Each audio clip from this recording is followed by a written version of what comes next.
It must be caught on a rock. Do you want me to dive in to retrieve it? I'm really good in the water. I'm not sure I should accept you taking that risk. I'll be okay.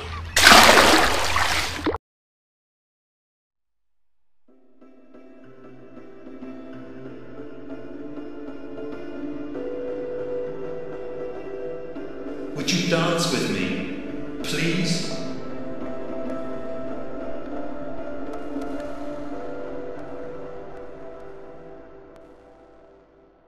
It was so strange. But I swear I didn't dream it. There really was a castle and people inside. They were dancing and someone asked me for a dance. Did you reply?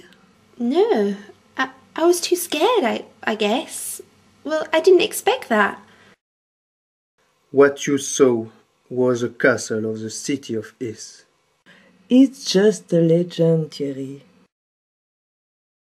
Some think it's a legend, but some believe it truly existed. I believe Eileen. I believe in what she saw.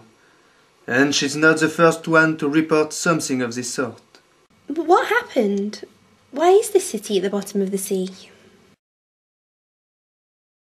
A long, long time ago, Ys was the most beautiful of cities, the most prosperous and the most powerful. So much so that after she was engulfed, the French named their capital after her, Paris, that is, equal to Ys. It had been built by the king Gradlon for his daughter Dahu. Gradlon was a widower. He was a kind man, although he had many weaknesses, his main one being for Dahu. She was as strong-minded as her father was weak. She loved what Ys was, a city full of life and laughter, where the music never died and where people never slept. She loved everything Saint Guenolé hated. Saint Guenolé was the other major weakness of Gradlon. He had managed to convert the king to Christianity. Alas for him, Dahu was having none of it. The two of them despised each other. In Saint Guenolé's eyes, she was a powerful threat and had to be stopped. Can't you see your ways are not so popular anymore? The population is gradually turning to the church rather than the castle.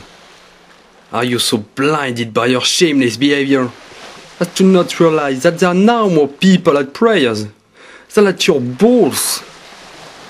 This pleases you, I know. You have worked your way very well into my father's heart and head. Your arrogance is evidence of your satisfaction. I might be the only one to understand what your motives are, but you seem to forget one thing. One day, I shall become the ruler of Ys, and you will be the very first to see what I'm capable of. You will not win this city, sir. I shall make sure of it. There will be no one left to rule over. And you know this. The reason for your anger over this matter and your hatred for me is solely your fear of your people not following you. It has started there, and you feel powerless to avoid it. How dare you come here criticizing this city and its people? Who are you to judge our beliefs, discriminating against our way of life and imposing yours? You just cannot stand the fact that we are enjoying life. The city is rich and prosperous. The people are working very hard to keep it so. They deserve to be entertained and to appreciate the great things that nature has given us. This is their reward, and this is how we celebrate life, the earth, the sun, the moon, and if they did not agree with our doings, they would have showed it to us. You stupid girl. Have you no shame? Do you think having a different man in your bed every night is worthy of a king's daughter? That's what it's all about, isn't it? The shameless woman, the evil woman. In your eyes, women should just keep silent and leave the men to decide for them and rule the world. Why don't you put the blame on my father? After all, is he not the one who brought me up? Is he not the one who built this city for me? You are not worthy of your father. You are pretentious, vulgar, and uncivilized. I bid you good day. Be my guest at the ball tonight, sir. You shall then see how mistaken you are.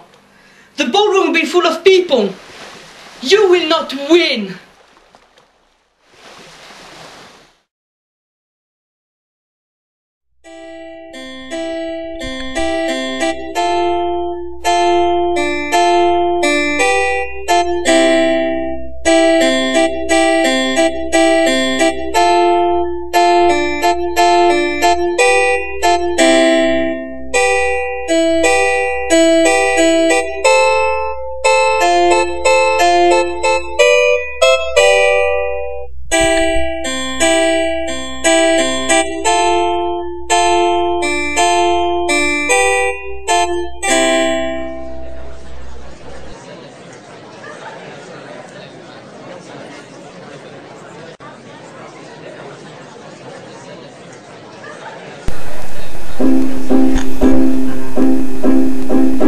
The devil! Here is the devil!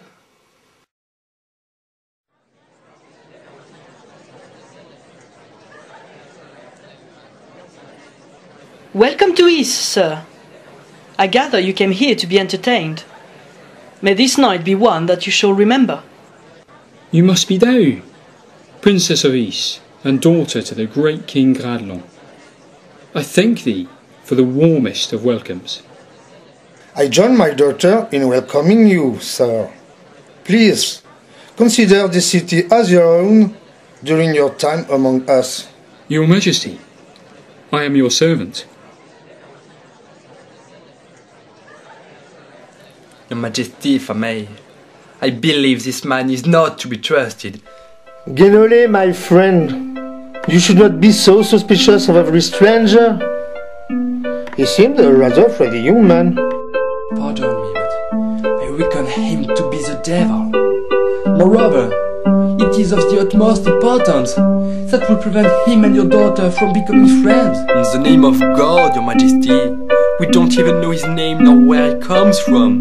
Believe me, your trust in him will be the downfall of the city, and therefore yours too.